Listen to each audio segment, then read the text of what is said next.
Our brains might get hacked because of Neuralink? Let's find out. Back in 2016, one of the world's richest men founded Neuralink, which is a neurotechnology company that plans to invent a chip that will be implanted in your brain and can cure almost any disease. The chip is called the Link, and it will monitor and even stimulate brain activity.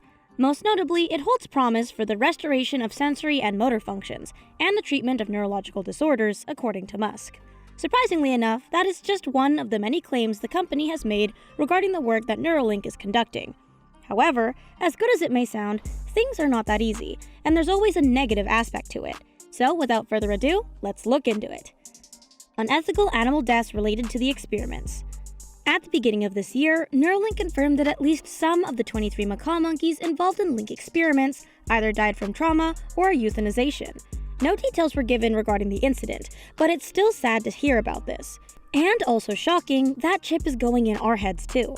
The experiments were conducted from 2017 to 2020, and the after effects were so drastic that they prompted the Physicians Committee for Responsible Medicine to file a complaint against Neuralink for subjecting monkeys to abuse. Facial trauma, seizures, and loss of toes and fingers were just some of the trauma the animals endured, according to the Physicians Committee report. Shortly after the report was filed, many animal activists took to social media to publicly decry Musk and Neuralink as unethical, which led to a huge backlash and might be the reason the chip is being delayed so much. Our brains might get hacked. A computer chip that has the power to control our brain function, obviously the first thing that comes to our mind is what if it can be manipulated, or our brains might get hacked or be under someone's control. Researchers and scientists have expressed both fear and horror at Musk's goal of connecting human brains to computers. This mainly stems from many questions regarding the safety of the devices. Dr. Laura Cabrera, who researches neuroethics at Penn State, told the Daily Beast, "What I've seen in the field is we're really good at implanting the devices.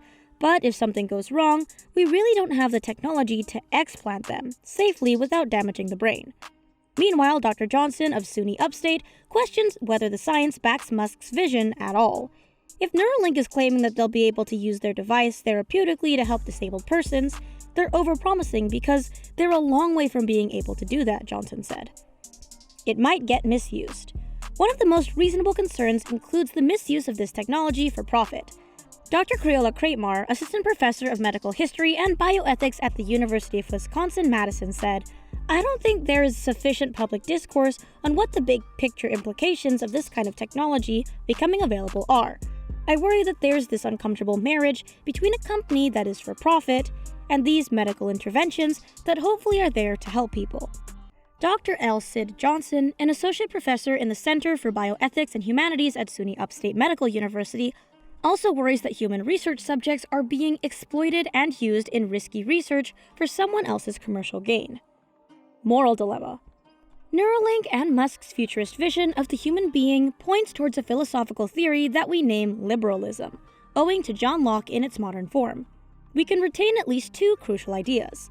The first is economic freedom.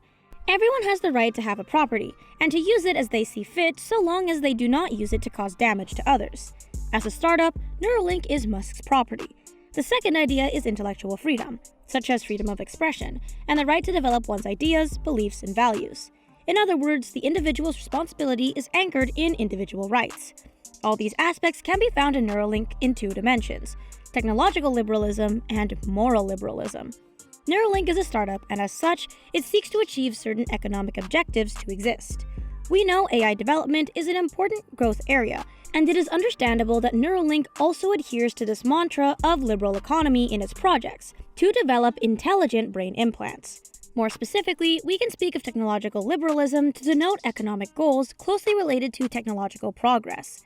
Nonetheless, this correlation implies significant promises, to not say utopias. Indeed, Musk promises a form of immortality, but delivering on such a promise seems far off. This begs the following question. If the idea of immortality were not so lucrative, would Musk still want to develop a brain-computer interface to upload our mind into a robotic body? But maybe it is reasonable to question whether the enhancement project is not more of a marketing strategy, possibly to support the medical aspect. Anyway, this wraps up our video for today. What sort of impacts does the Neuralink pose in your opinion? Let us know in the comments section down below. Make sure to like this video and subscribe to the channel while you're at it.